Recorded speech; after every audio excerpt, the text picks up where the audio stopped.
Hi, this is Chintan Parekh and I'm an applications engineer in the Texas Instruments RF Power Group, and today I'm going to be talking on the MIPI RFFE and also the LM3263, which is a buck DC to DC converter for power amplifiers. What is MIPI RFFE? Traditionally, semiconductor devices have been using SPI or I2C for communicating with different devices. But MIPI Alliance came up with a standard to communicate with all RF front-end devices such as DC to DC converter, the PA, the RF switch. The MIPI RFFE has three different lines: the serial clock, the serial data, and the VIO. What is the serial clock? The serial clock defines the speed of communication from the baseband or RFIC to the slave devices or the RF front-end devices. The serial data is the data either which is read or written from the slave to the baseband or RFIC. What is VIO? The VIO is the control voltage which enables or disables the slave devices and also resets the slave when it comes on at startup.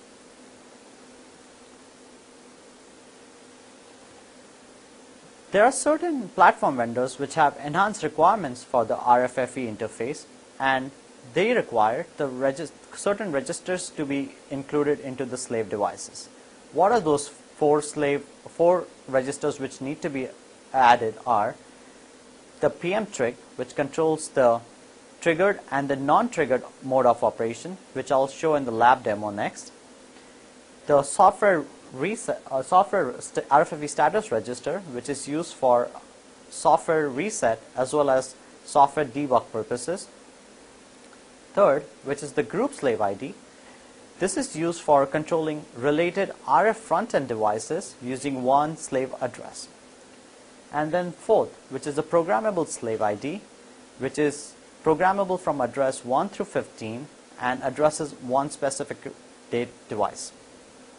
Next, let me introduce to you the LM3263 EVM, which is right here, which is a buck DC to DC converter for 2G, 3G mode of operation, 3G, 4G mode of operation.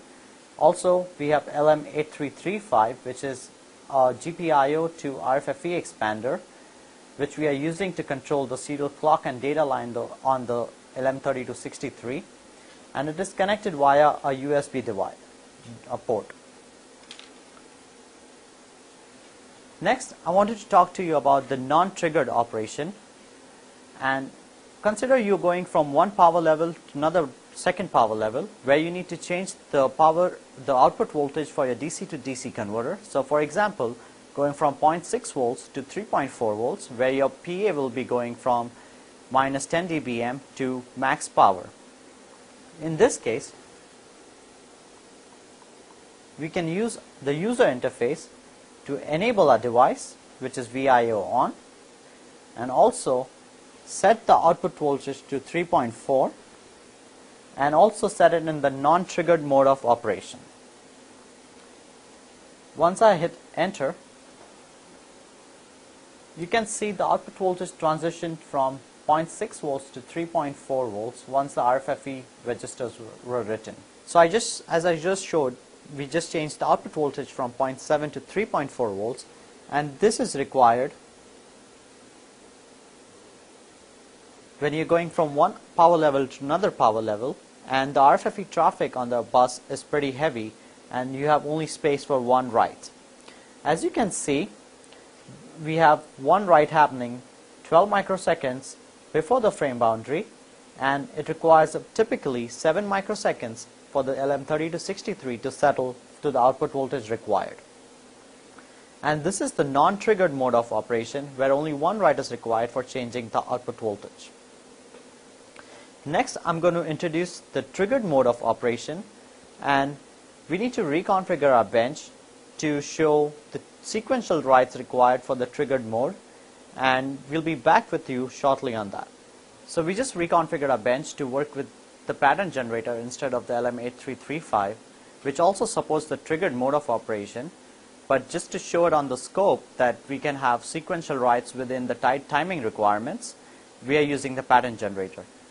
So I'm going to just hit trigger on the pattern generator, And as you can see on the scope, we have two writes happening, one being the register write for changing the output voltage, and the second one which is writing the trigger register. And out here I'll explain a little bit more on why this is required. The first one just sets the output voltage to a shadow register, and then once the trigger register is written, the actual action takes place. So considering from frame boundary to frame boundary for power levels, if you are using a triggered mechanism, you'll require two register writes to change the output voltage. And the timing requirement still remains the same, that 12 microseconds before the frame boundary, and it requires 7 microseconds for the output to settle. So we just saw the triggered mechanism for the LM3263, and for more information please visit ti.com/LM3263. Also to mention, TI has a portfolio of buck boost DC to DC converters for RFPAs and such as LM3279, and for more information please visit ti.com/LM3279. Thank you.